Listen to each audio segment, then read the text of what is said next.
Welcome to our deep dive into daring leadership. Yeah. Today, Sounds good. we're going to be looking at Brene Brown's audiobook, Mm-hmm. Dare to Lead, Brave Work, Tough Conversations. Okay. You might already be familiar with Brene Brown and her work. Yeah. She's really all about like courage and vulnerability, Mm-hmm. building connections. And Yeah. so get ready to maybe have some assumptions challenged here. Okay. So you're going to find out why vulnerability is actually at the core of courage. I love that. So- What I think is so interesting about Brene Brown's approach is that it's this blend of, really serious research. Yeah. But then she ties it all together with real stories and anecdotes that people can really relate to. Mm-hmm.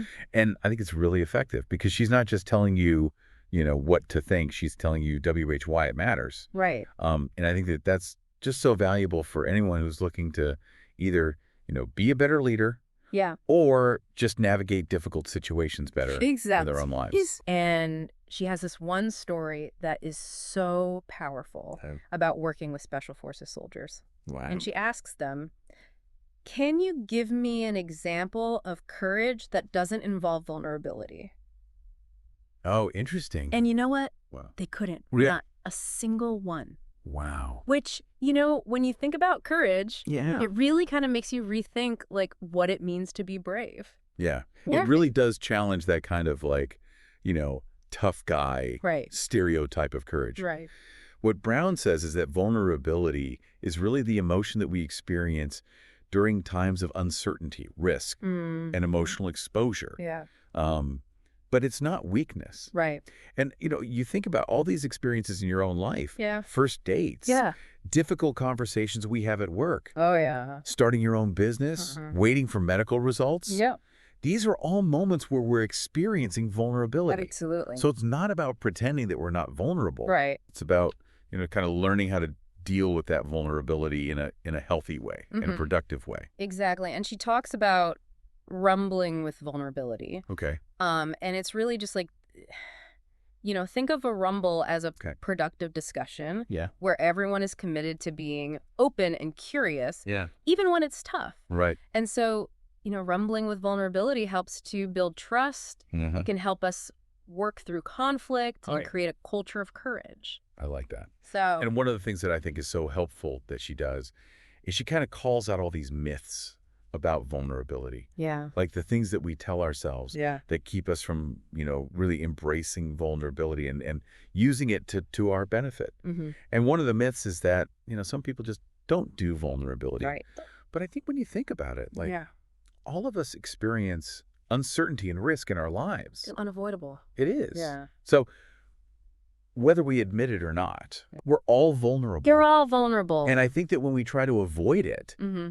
that's when it really starts to control us in unhealthy ways. So it's like if we're trying to avoid being vulnerable, Mm-hmm. we end up being controlled by it almost. Exactly. Yeah. We get defensive. Right. We avoid conflict. Mm-hmm. We make decisions based on fear Yep. instead of our values. Right.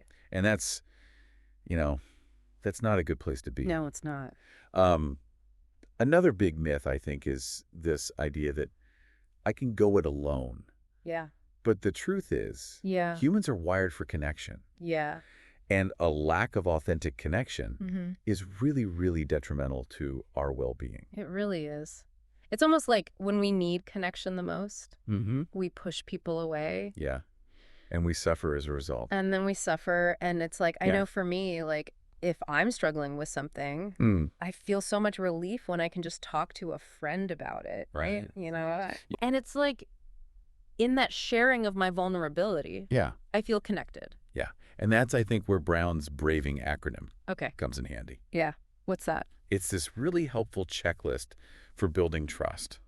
Okay. It stands for boundaries, reliability, accountability, vault integrity, non-judgment, and generosity. Okay.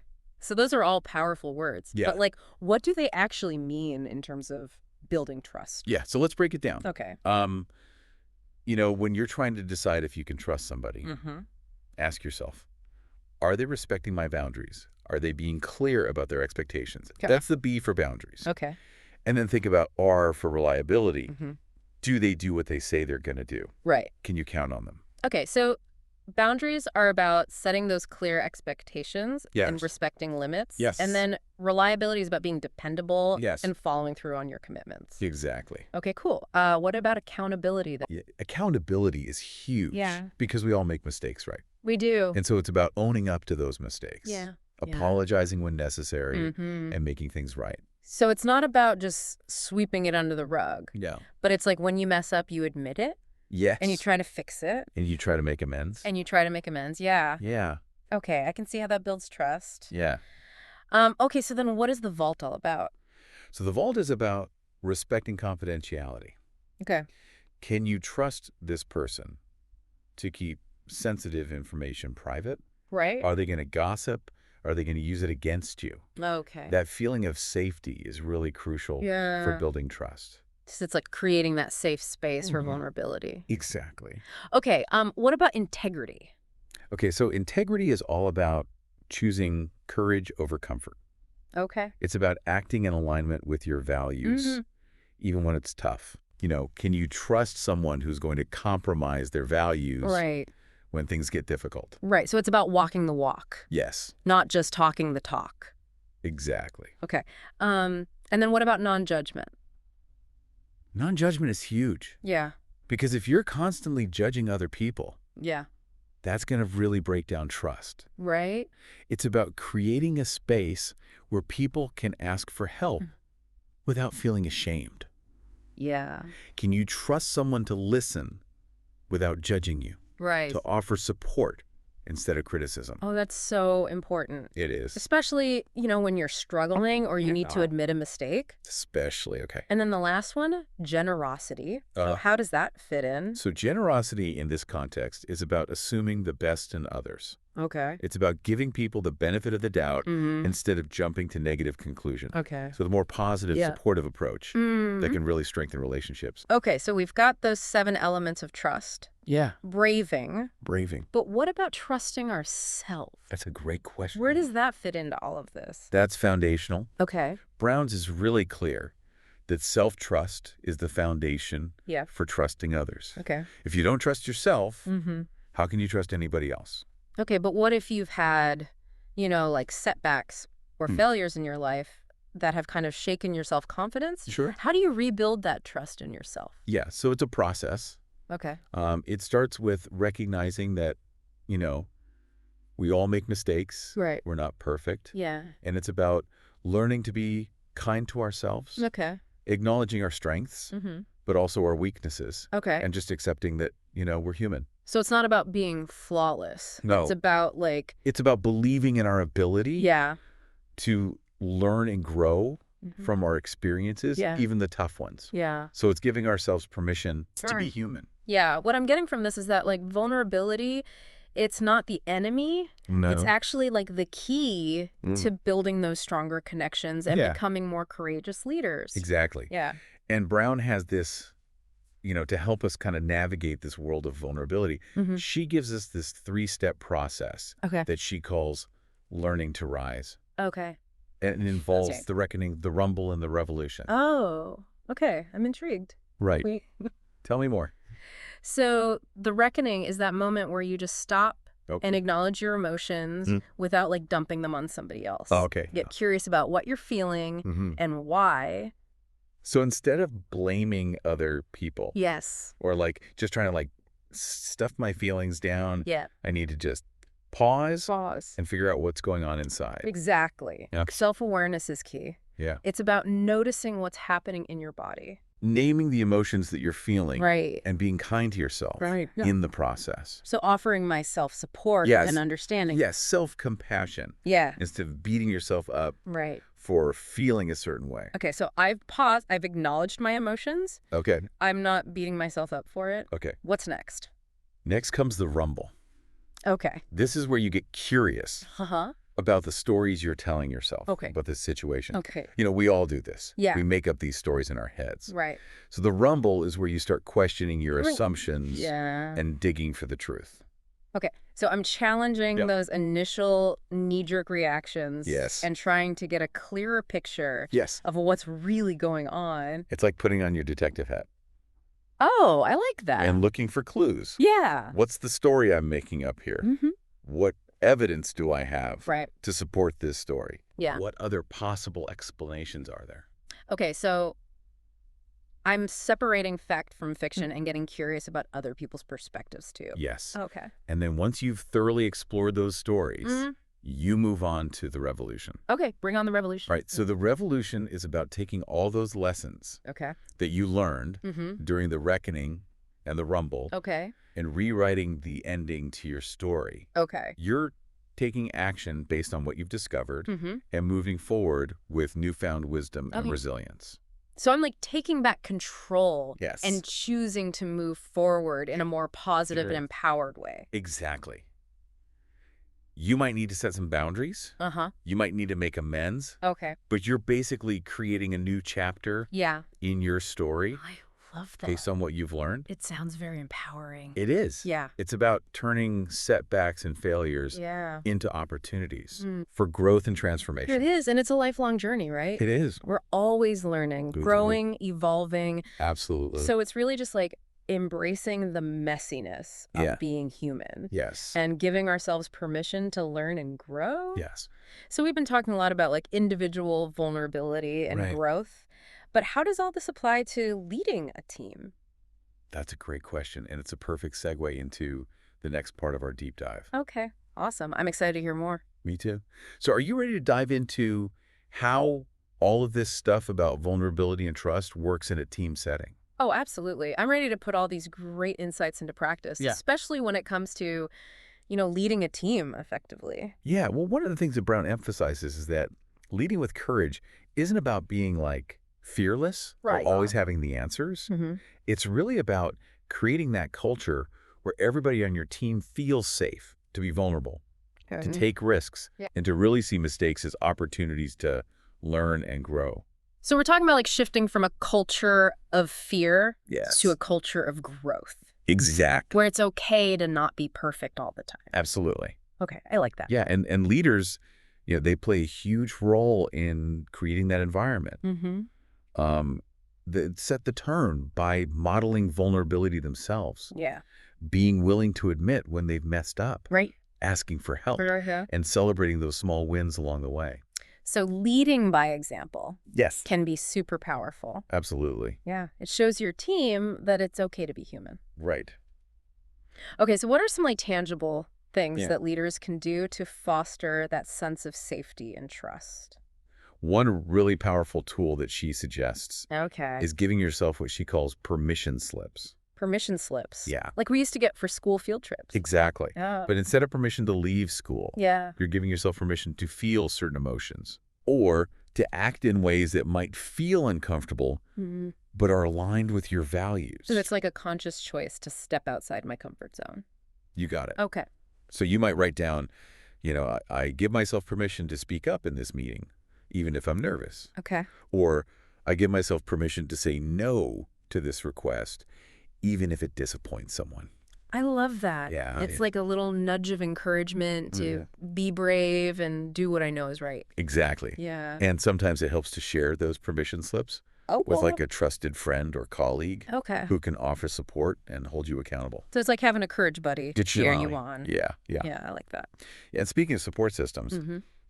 Brown also talks about the importance of having what she calls a square squad. A square squad. Okay, Yeah. what is that? So this is her term for that small group of people, maybe like 3 to 5, Mm-hmm. whose opinions you really, truly value. It's not about seeking validation from everyone. Right. It's about identifying those people that you really trust, to be honest with you. So it's about being selective Yeah. with who you let into your inner circle. Yes. Yeah, and surrounding yourself with people who will support you, but also challenge you Yes. to be your best. They love you, not in spite of your imperfections, Yeah, but because of them. I like that. They're the ones who are going to give you honest feedback, Mm-hmm. even when it's tough to hear. It's like having a loving but truthful mirror reflecting back at you. Exactly. Okay, so we've got permission slips. Yeah. We've got our square squad. Mm-hmm. What are some other strategies for rumbling with vulnerability Okay. and building courage in a team? Well, she talks about the importance of starting with your values, Okay. both as an individual leader Yeah. and as a team. Mm-hmm. Values are those guiding principles Right. that really matter most to you. They're your compass Mm-hmm. that helps you make tough decisions Right. and act with integrity. But sometimes values, they feel a bit abstract. Hmm. How do I actually put them into practice, Yeah. especially in a team setting? Yeah, so first you need to identify what those core values are. Okay. Think back to times when you felt most alive, Mm. most proud, most aligned with your true self. Okay. What values were driving your actions in those moments? So it's like I'm looking for patterns in my experiences to figure out what truly matters to me. Yes. Okay, what about on a team level? Same idea, Yeah. but you do it collaboratively. Okay, As a then. team, you discuss and define Oh, your my- shared values. Mm-hmm. And then, this is really crucial, you operationalize them. Operationalize them. What does that mean? It means translating those abstract values Yeah. into concrete behaviors. Okay. So, for example, if one of your team values is collaboration, Yeah. what specific actions demonstrate collaboration in your daily work? Okay, so we're moving beyond just talking about our values. Yeah. And actually, like, embedding them Yes. in how we work together. Yes. I can see how that creates a more, like, aligned and cohesive team culture. It provides a framework Yeah. for making decisions, Mm-hmm. giving feedback, Uh-huh. and navigating those inevitable moments of conflict. Oh, and speaking of conflict, Yeah. remember Brown's learning to rise process? Yes. The reckoning, the rumble, the revolution. Yes. How can we use that Yeah. to navigate conflict as a team? Yeah, how do we apply that? It's the same basic process, but with a focus on open communication Mm-hmm. and shared responsibility. Okay. So when conflict arises, Yeah. the first step is the reckoning, Okay. where everybody takes a moment to acknowledge their own emotions and reactions. So it's like hitting the pause button Yes. before things escalate Yes. and creating a space for everyone to process what they're feeling. Exactly. No blame, Oh, just awareness. got it. And then comes the rumble, where you collectively explore those different perspectives and stories that are surrounding the conflict. So we're asking questions. Yes. We're listening actively. Yes. We're trying to understand where everyone is coming from. Exactly. It's about having those tough conversations, Yeah. but doing it with curiosity Mm-hmm. and a genuine desire to understand each other's point of view. Okay. And then once we've had a good rumble, Right. then we move on to The revolution. the revolution. Okay. This is where you work together Okay. to find a resolution Uh-huh. that aligns with your shared values Right. and moves the team forward. So we're taking action, Yes. making amends if needed, Mm, and coming up with a plan to prevent similar conflicts in the future. exactly. And remember, conflict isn't always a bad thing. Right. When handled constructively, Yeah. it can actually lead to greater understanding, stronger relationships, Yeah. and more creative solutions. So it's like we're reframing conflict. yeah, as an opportunity for growth Exactly. rather than something to be feared Yes. or avoided. One of the biggest traps I think that leaders and teams fall into Okay. is this idea of perfectionism. Oh, perfectionism. It's often disguised as striving for excellence, Yeah. but it can be really damaging. I struggle with that one. Yeah, me too. So how does Brown define perfectionism? Okay, so she describes it as this self-destructive belief system Okay. that says, you know, if I look perfect and do everything perfectly, I can avoid painful feelings like shame, judgment, and blame. So it's like we're trying to build this wall of perfection Yeah. to protect ourselves from vulnerability. Exactly. But that wall eventually crumbles Right. because perfection is an illusion. It is. It's an unattainable standard that sets us up for disappointment Yeah. and reinforces this belief that we're not good enough. It's exhausting. It is. Yeah. And it just keeps us stuck in this Yeah. cycle of fear and self-doubt. Absolutely. So how do we break free from perfectionism and cultivate a healthier approach to striving for excellence? It starts with recognizing that mistakes are inevitable Okay. and they're actually valuable learning opportunities. Oh. Healthy striving is about setting realistic goals, embracing challenges, Yeah. and focusing on progress rather than perfection. So it's about celebrating those small wins Oh, yeah. along the way and not beating ourselves up when we fall short. Yes. It's about focusing on the effort and the learning, Yes. not just the outcome. Exactly. I like that. And Brown encourages us to challenge those perfectionistic thoughts, No? to practice self-compassion, and to just be kind to ourselves when we stumble. So we're giving ourselves permission to be human Yes. and to learn and grow from our experiences, Yeah. both the successes and the failures. Yes. I like that. And that shift in mindset is so crucial Mm-hmm. for building a culture of trust and courage in a team. When we embrace imperfection and vulnerability, Okay. we create an environment where it's safe to take risks, to innovate, and to Yeah. learn from each other. So we're fostering that growth mindset where Yeah. we're all continuously learning and Yeah. evolving together. You got it. And that brings us to another important concept, Okay. the learning mindset. A learning mindset. What's that all about? It's about approaching everything with curiosity Okay. and a willingness to learn from anyone and everyone. Okay. It's the opposite of having that know-it-all attitude. Right. So it's about admitting when you don't know something Yeah. and being open to new information and new perspectives. So it's about recognizing that there's always more to learn. Yes. No matter how experienced or knowledgeable we are. Exactly. And it's essential for innovation and adaptation. Yes, especially in today's world Right. where things are changing so rapidly. Yeah. So a learning mindset is essential for success. And it makes sense that a learning mindset would also be crucial for building trust Absolutely. and connection in a team. Yeah, when we show a genuine willingness to learn from others, it demonstrates respect Yeah. and creates a more collaborative environment. So it's like I'm saying, I value your perspective. Yes. And I'm open to being influenced by what you have to share. Exactly. And when we're willing to admit that we don't have all the answers, Right. it creates an opportunity for other people to step up and share their knowledge and expertise. So it's not about pretending to be the expert, No. but it's about fostering a culture of shared learning Yes. and growth. Exactly. Remember, vulnerability and authenticity. Yeah. These are not weaknesses. Right. They're the foundation of courageous leadership Okay. and strong team dynamics. This has been such an insightful conversation. It has. I'm feeling really inspired to put all these ideas into practice. Me too. But I have to admit, it can feel a bit overwhelming. Where do we even begin?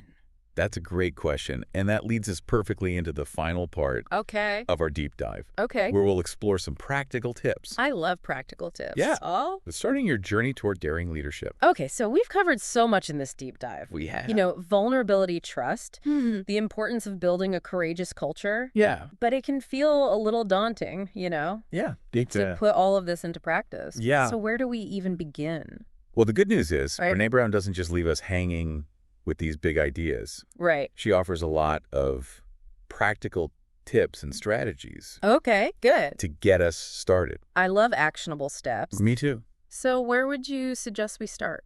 Well, remember we talked about values? Yes. One of the first things she recommends Okay. is creating what she calls a values clarification inventory. Okay. A values clarification inventory. Yeah, it's basically an exercise Yeah. to help you identify your core values.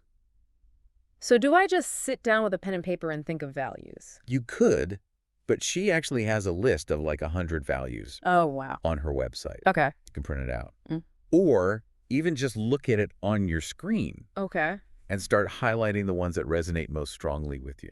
So it's like a multiple choice quiz for my soul. Exactly. Okay. And once you've highlighted a bunch, Yeah. you start narrowing it down. Okay. You know, ask yourself, Uh-huh. which of these are truly non-negotiable for me? Mm-hmm. Which ones do I want to guide my decisions and actions? Okay. So it's like I'm creating a personal compass Yes. to help me navigate those tricky situations Sure, that's- where it's hard to know what to do. Yeah. And once you have your core values identified, Yeah. you can think about how to operationalize them. Okay. So remind me, what does that mean? Okay, so let's say one of your core values is courage.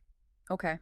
What does courage look like in your workplace? Does it mean speaking up in meetings even when you're nervous? Mm-hmm. Does it mean taking on challenging projects Okay. that push you outside of your comfort zone? Okay. Does it mean having those difficult conversations with colleagues Yeah. even when it's uncomfortable? So I'm translating that abstract value of courage Yes, into concrete actions exactly. that I can take in my daily work. Yeah, and you could do that for each of your core values. Okay, so I've got my values clarified. Okay. I've operationalized them. Yeah. What's next? Remember those permission slips? Oh, yeah. Those are a great tool for practicing courage Okay. in those moments when you're feeling hesitant or afraid. So I'm giving myself permission to feel the fear Yeah. and do it anyway. Exactly. I like that. Yeah, and remember, courage is a muscle that Mhm. gets stronger with practice. Okay. The more you use it, Yeah. the easier it becomes. Okay, so it's not about becoming fearless overnight. No. It's about building that courage muscle. Yeah. One brave step at a time. Love it. So what about when we inevitably stumble or fall short? Yeah. What advice does Brown offer for dealing with, setbacks and failures? That's where her learning to rise process is so helpful. Right, the reckoning, the rumble, and the revolution. Yes. And it's just as effective in the workplace as it is in our personal lives. Okay. So when you experience a setback or a failure at work, the first step is to reckon with your emotions. So I'm acknowledging how I'm feeling Yes. without blaming others or beating myself up. Be kind and compassionate with yourself in those moments. Yeah. And then once you've processed those emotions, then you can move on to the rumble. Okay, so then I'm challenging the stories I'm telling myself. Yes. What's the story you're making up? What evidence do you have to support that story? Right. Are there other possible explanations? So I'm getting curious about the situation Yes. and looking at it from different angles. Yes. And be open to feedback from others. Okay. What perspectives might you be missing? Yeah. What can you learn from this experience? So I'm turning that failure into a learning opportunity. Exactly. I love that. And then, once you've explored the situation and gleaned those lessons, Yeah, okay. then you move on to the revolution. Bring on the revolution. Take action based on what you've learned. Okay. Maybe you need to adjust your approach, set new boundaries, Okay. have a difficult conversation, whatever it is, you're moving forward with greater wisdom and resilience. So I'm reclaiming my power. Yes. And choosing to create a different outcome next time. Exactly. And remember, failure is not the opposite of success. Right. It's part of the process. Okay. It's those stumbles and setbacks that help us grow and become more courageous leaders. I like that perspective. It takes the pressure off of Yeah. having to be perfect all the time. Yeah, it does. So, okay, we've talked about values. Yeah. Permission slips, the learning to rise process. Yeah. What else? What other nuggets of wisdom does Brown offer? One of my favorite concepts from her work is this idea of embracing the suck. Embracing the suck. Okay, what does that even mean? It means acknowledging that there will be difficult moments, setbacks, failures, disappointments along the way. It's part of life. It is. Yeah. And it means accepting that discomfort is a part of growth and that sometimes we just have to lean into the hard things. So we can't pretend that everything's always going to be easy and comfortable. Challenges are inevitable. Right. And our ability to navigate those challenges is what builds resilience and character. Yeah, it's like what stands in the way becomes the way. I love that. You know?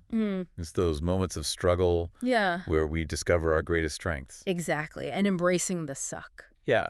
It's not about being a martyr or suffering needlessly. It's about choosing to show up, to be present with the discomfort. Yeah. And to find meaning and purpose in the midst of it. So finding that sweet spot between pushing ourselves, but also practicing self-compassion and recognizing our limits. You got to be brave and be kind to yourself. Be brave and be kind to yourself. Yeah. This has been such an eye-opening deep dive. It has. I feel like I have a whole new toolkit. Me too. For approaching leadership and navigating the challenges that inevitably come with it. And I think one of the most important things we can do as leaders is to create a culture where embracing the suck is not seen as a weakness, but as a badge of honor. So we're normalizing struggle, Yes. celebrating effort, Yes. and acknowledging that setbacks are a natural part of the process. Exactly. And courage is contagious. Okay. When we choose to be brave, it inspires others to do the same. I love that. And even those small acts of courage can have a ripple effect, Yeah. creating a more courageous and compassionate world. That is such a powerful message. It is. And it's a beautiful reminder that we all have the capacity to make a difference, one brave step at a time. I love it. This has been such a valuable deep dive into Brene Brown's work. It has been fun. Thank you so much for sharing your insights. My pleasure. And to all our listeners out there, we encourage you to embrace the suck. Yes. Dare greatly. To it. And remember, vulnerability is not a weakness. No, it's not. It's the key to unlocking your greatest potential. Love it. Thanks for joining us on this deep dive into daring leadership.